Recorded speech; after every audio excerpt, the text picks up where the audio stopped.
everyone. Welcome to Bean to Barstool. I'm your host, David Nilsson. Today is a Redux episode. That's where I take an older but still relevant conversation from the archives, strip away all of my narration around it, and just leave you with a really cool conversation with somebody who's doing exciting things in craft chocolate or craft beer. Today, we're going to hear from Emily Stone, co-founder of Uncommon Cacao. Most of you will be familiar with her. So with no further ado, here's Emily from Uncommon Cacao.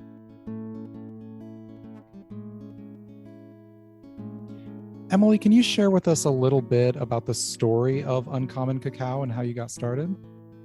Absolutely. So Uncommon Cacao got its start in 2010. Previous to that, I was working in environmentally responsible finance.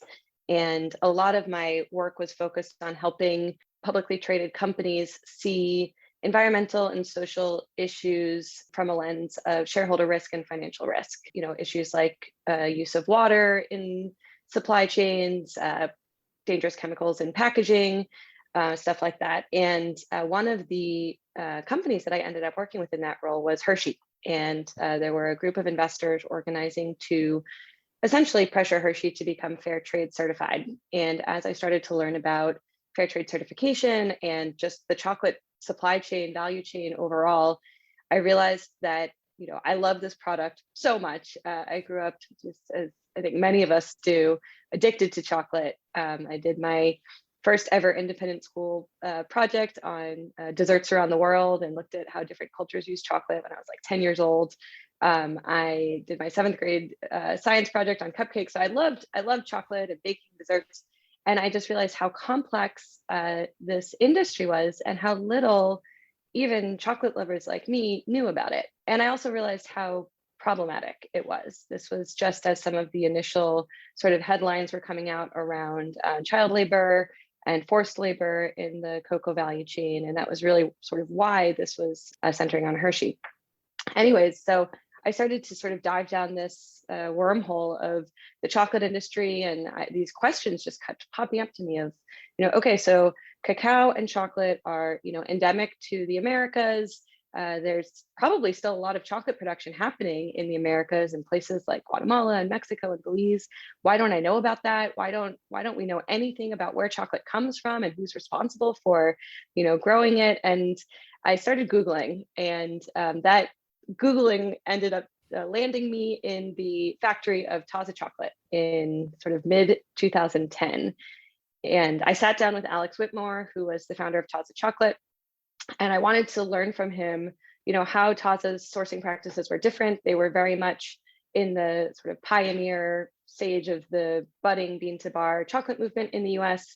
And Taza had a lot of communication around going beyond fair trade certification, using more of a direct trade approach, working with producers and really focusing on quality and paying higher prices for better quality. So I loved what they were doing. And Alex mentioned that he had recently been down to Belize and had met with cacao producers there that were essentially sort of locked into a monopoly of a 25-year arrangement with Mondelez that had started as a really nice sort of small producing country working with a small chocolate company, Green and Blacks at the time. It was the first ever organic chocolate company. That relationship had developed into you know, Green and Blacks being acquired by Cadbury's and then Kraft and then turning into Mondelez. And so, you know, basically these cacao producers in Belize were selling what had the potential to be excellent quality cacao to a commodity buyer that was paying them just standard, you know, certified organic fair trade prices, but very low compared to what other producers of higher quality were being paid elsewhere in the world. And so Alex was really interested in buying cacao from Belize. I was really interested in getting involved in the industry. And so I quit my job that day. And a couple of weeks later, Alex and I were on a plane to Belize to start figuring out how we could basically work alongside producers to help them improve the quality and consistency of cacao to access these higher value markets like Taza that would pay higher prices for their product. So that was how it all got started. That was in October of 2010 was when I eventually ended up moving to Belize. And, you know, the original idea with Maya Mountain Cacao in Belize, which was Uncommon Cacao's first company, it's still part of the Uncommon Cacao group, was really to introduce the innovation of centralized post-harvest fermentation and drying. When I moved to Belize, all of the producers were still fermenting and drying at home, which meant a huge headache for them. It was basically a 2 to 3 week process that entailed usually fermenting cacao either in a box inside the producer's home or just outside their front door. Fermenting cacao, if you've ever smelt it or been around it, is not necessarily something that you want inside your house. It attracts bugs, it has really strong smells. And then they were drying cacao on tarps, pieces of zinc roofing or other flat surfaces around the home. And so it was a real headache for producers to manage. Typically, these were subsistence farmers who had other crops to take care of. And so managing the post-harvest process was challenging. And then the quality of the product was also very inconsistent. And so no one had really done this centralized fermentation and drying in Belize before. We felt there was a great opportunity to help producers really learn and capitalize on the potential of flavor in that cacao. And so it worked. It took a few years to really sort of build that up, but we ended up becoming the largest exporter of cacao in Belize within the first 3 years or so. And for producers, this was a huge win. And farm gate prices were going up. They were able to sell cacao the same day they were harvesting it, and we were able to access what was at that time the burgeoning craft chocolate market. So our first customer was actually Mast Brothers Chocolate. They bought some of that first container that we shipped up along with Taza. And then we also sold to Dick Taylor, Dandelion Chocolate, Rocca Chocolate, Ritual Chocolate. Those were all sort of our initial pioneer partners for Maya Mountain in Belize, many of whom are still working with that bean today. And over the next few years, the craft chocolate market exploded. This movement just really gathered a lot of steam as craft chocolate operations started popping up in every single state in the US and all over the world. And so for a lot of these new chocolate makers, they would go to Taza to ask, Taza, where are you getting your beans? There was a lot of word of mouth sort of communication around where the beans come from and how to access them. And so Maya Mountain became the first sort of origin of choice for a lot of these new chocolate makers. But Belize is a really small country. We were producing a couple containers of cacao per year, and there was very limited ability to grow that quickly.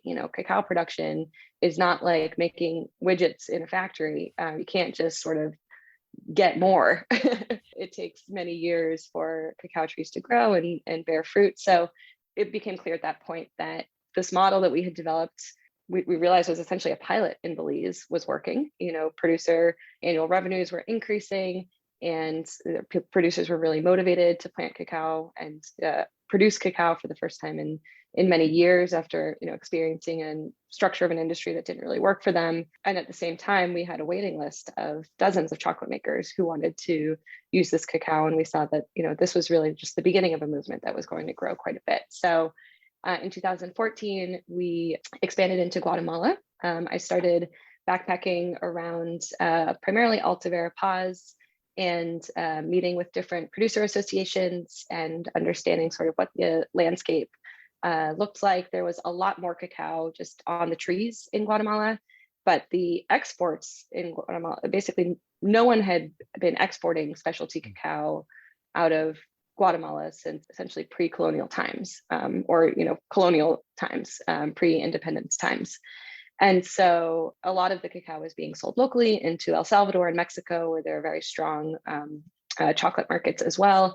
And so there was a huge opportunity here. A lot of the communities that I was meeting with had, even in some cases, fermentation and drying infrastructure that had been built by donor projects or government projects over the years, but they had never had a market to use them. And so producers were, harvesting, and then they were in many cases not even fermenting. They were washing the cacao, drying it on the side of the road, and selling it to coyotes, who are the local intermediaries who drive around, with a pickup and a scale and stack of cash, and will buy whatever the producers have, whether that's cacao, coffee, corn, cardamom, cinnamon, etc. So really volatile prices, zero quality control, zero transparency around the market, very low sort of economic motivation for cacao to be a real source of income.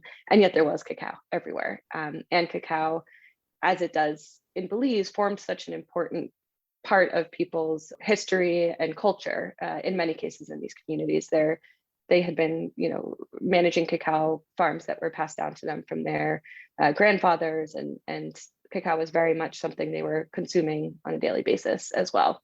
So there was a lot of interest from these communities in accessing an international market. We developed Cacao Verapaz there in over the course of 2014 and started exporting to the US as well. And so I lived in Central America in Belize and Guatemala from 2010 until 2017. And then Uncommon Cacao, which is probably what you're most familiar with in terms of our US operation, got started in 2016.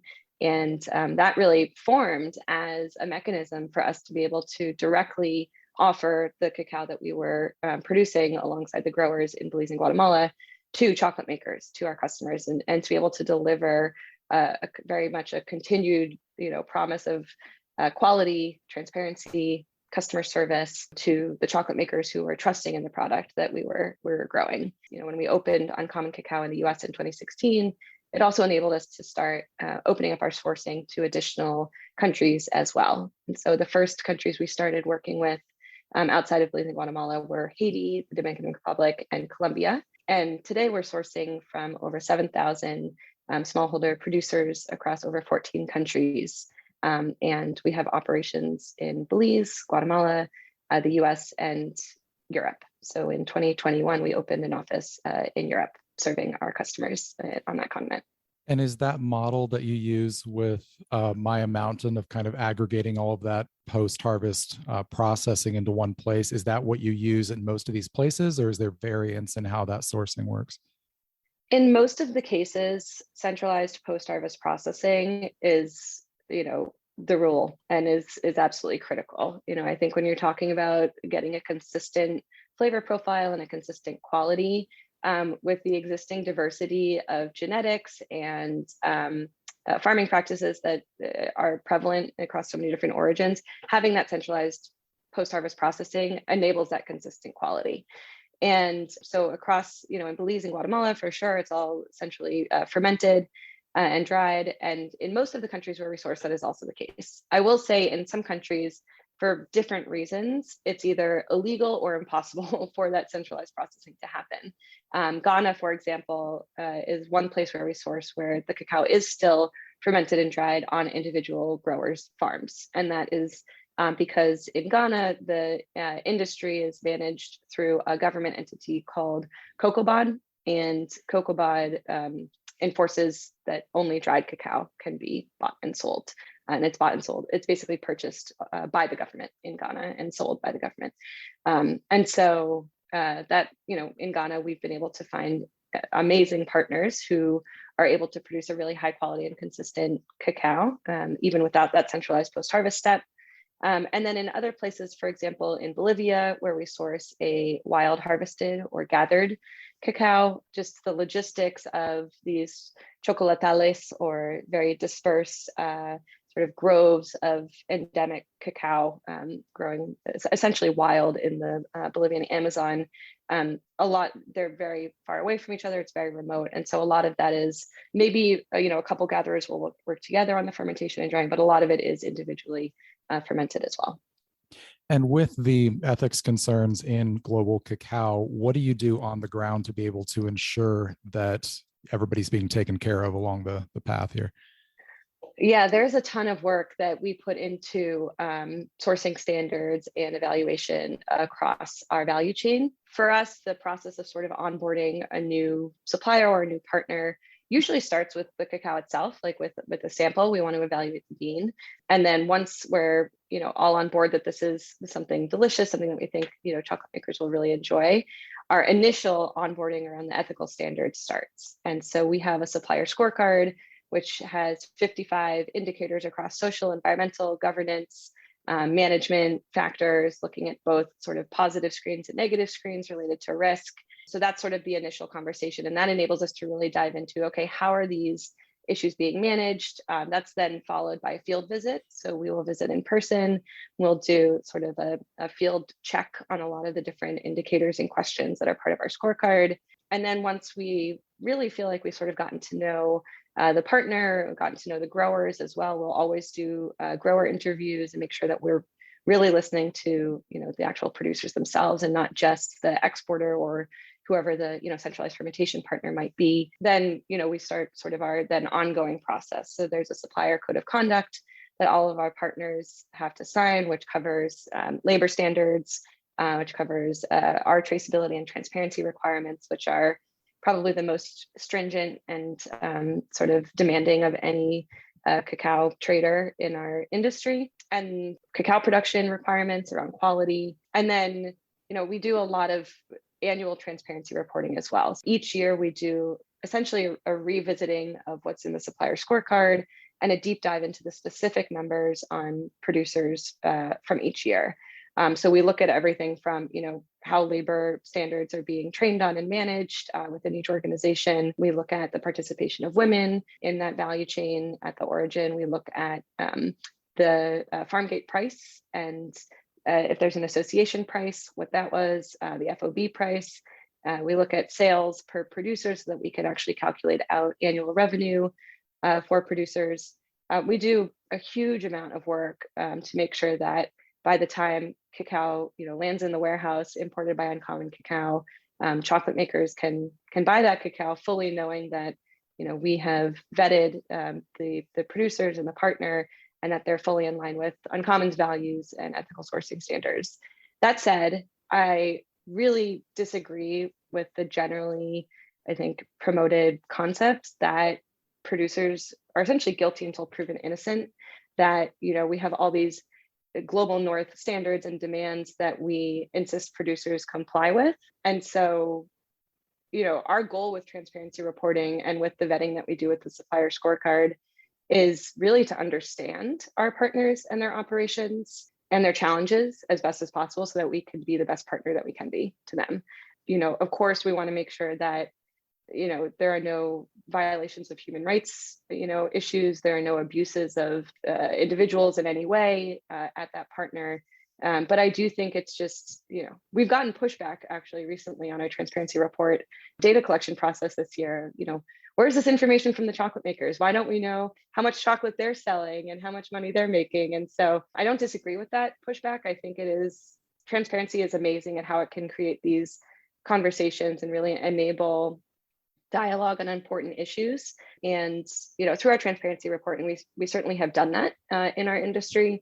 But I do think there's a lot more room to grow in terms of what real two-way transparency reporting could look like from chocolate makers in the industry, also back towards growers and producers. Our reporting is demanding. We look at, along with the transparency reporting information each year, our partners have to submit farmer receipts, so proof of farm gate price, producer lists, full traceability documentation, basically from the farm through the fermentation drying facility into export lots. And increasingly, there are technological tools that are making this reporting easier, but it's still very early stage on that in a lot of places. So much of this is still just being done by hand, and it's a huge lift for all of our partners and for us every year. But we do it because, again, Uncommon Cacao exists to, create systems change in our industry and demonstrate that it's possible to pay producers a higher price for higher quality and really build a new system of valuing and trading cacao that's based on quality and based on flavor. So, for us to do that in a way that has integrity and is fully in line with our value of accountability, the transparency reporting is just absolutely critical. At the size that Uncommon Cacao is now, from the small beginning that you shared a little bit ago, how many makers are you working with now? So we're working with just over 300 makers around the world. We sell to chocolate makers, primarily in the US. About 70% of our partners on the chocolate making side are in the US. But we work with a growing number of chocolate makers in Europe, where there's a huge boom of bean to bar craft chocolate happening.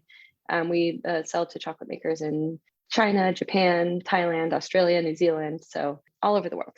And do makers contract with you for future harvest, or is this kind of all on the spot market where they just say, I want this, do you have it?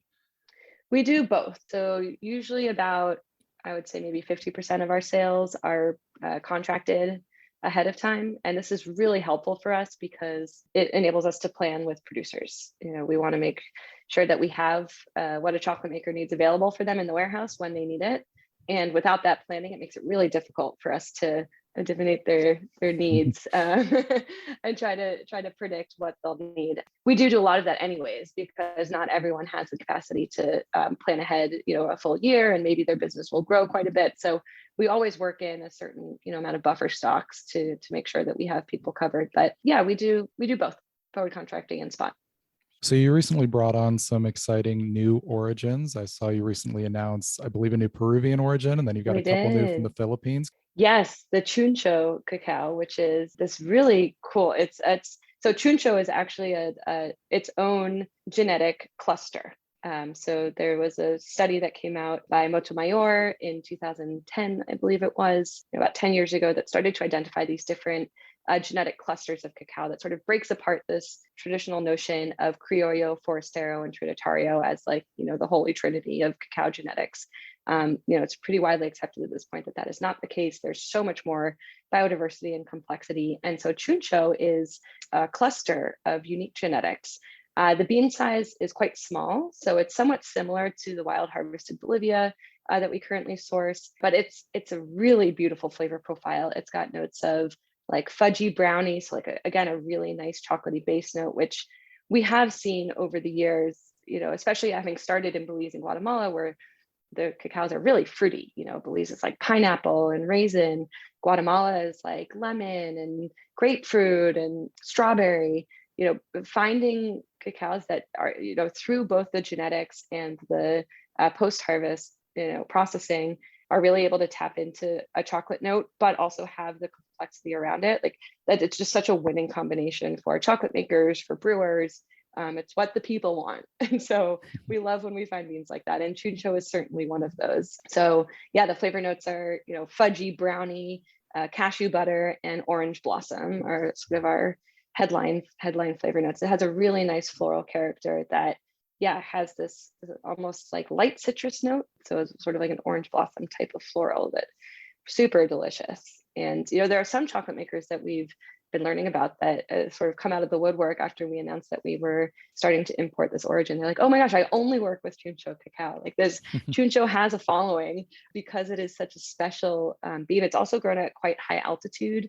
It's not from the Amazonian part of Peru. It's from closer to the Andes near Quillabamba. And so, it's just a really unique bean. It's a fantastic flavor profile, and I can't wait to see it being used by chocolate makers.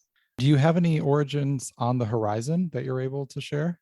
Our supply chain manager was just down in Ecuador onboarding 2 new partners that we will be working with in Ecuador. It's cool because they both represent kind of different ends of the spectrum of, not ends of the spectrum, but different places on the spectrum of what's happening in Ecuador. Ecuador is one of the largest cacao producers in Latin America, and also such an important area for biodiversity and rainforest conservation. And so we're working with 2 different partners in Ecuador, one that's a sort of fair trade, organic, really delicious, nacional sourced through a cooperative that is just, from our visit there, from our onboarding conversations with them, it just goes so far and above beyond sort of what we've seen in terms of cooperative governance and working with its members. So we're really excited to be working with them. And then the other partner that we're working with is actually the first regenerative cacao operation. They've been doing regenerative production in cacao with their own regeneration or regenerative cacao sort of premiums framework for, I want to say, the last 8 or 9 years.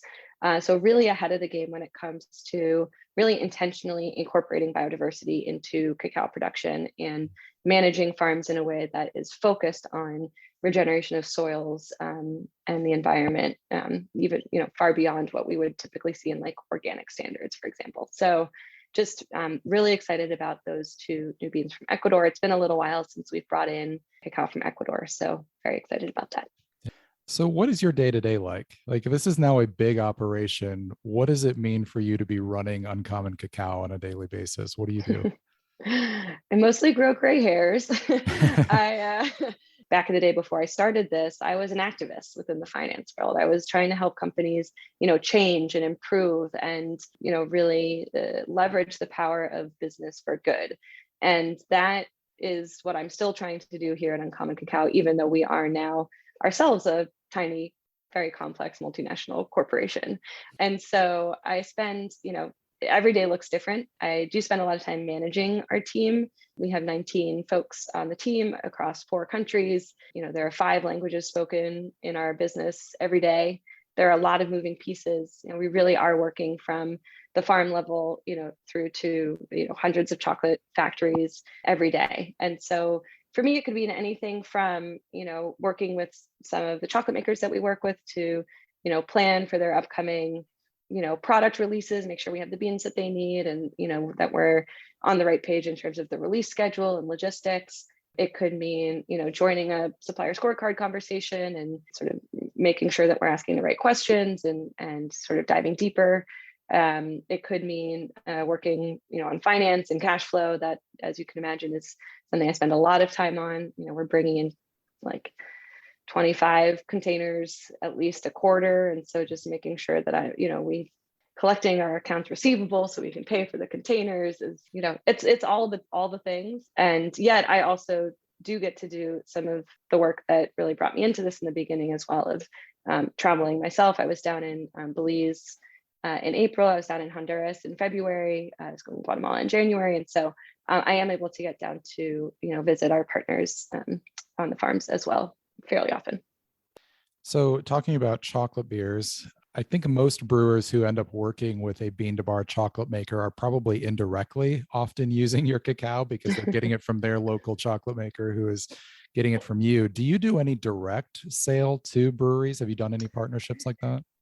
We haven't. No, we don't process our own nibs. It's something that we're looking at. And so, if anyone is interested, please feel free to reach out. We can chat about it. But at this point, no, we work with a lot of chocolate makers who sell to breweries. So I know like Videri and French Broad are 2 companies that you've spoken with quite a bit in the past. And those guys are awesome. And they do a lot of work with breweries. Bisou Chocolate out in California sells to like Lagunitas, Fieldwork, Ghost Town. Ratza Chocolate in Florida.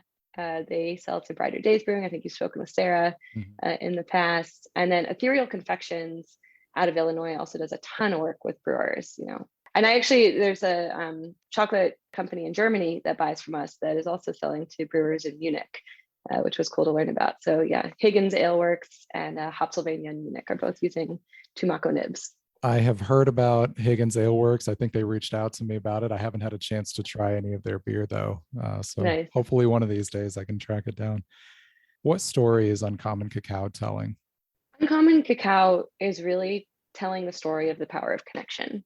Every single bean that a chocolate maker uses in their factory, sourced from us, has been connected to so many different humans and individuals across the value chain, from the grower who picked the pod, scooped out the beans with his hand or her hand, put it in a bag or a bucket, then dropped it off at the fermentation facility. And then there were, fermentation and drying teams that very carefully and intentionally, manage the fermentation and drying process, and then bean sorters and selectors, administrative teams, and then warehouse teams and Uncommon Cacao. Like, there are just so many different people involved in this value chain, and Uncommon has the immense privilege and responsibility of sharing that work and representing that work, to chocolate makers and to the market.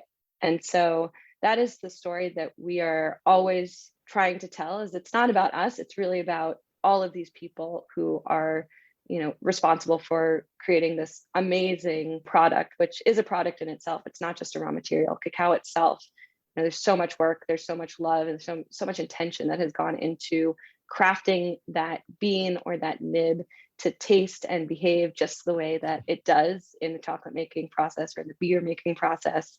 And so, all of the work that we put into quality control, ethical sourcing, transparency reporting, logistics, customer service, all of that is meant to contribute to when you get that bean or that nib in your hand in your factory, like, you just feel that love, you feel that intention, you feel the focus on quality, and that then transforms into a product that will captivate and enamor the people who try it.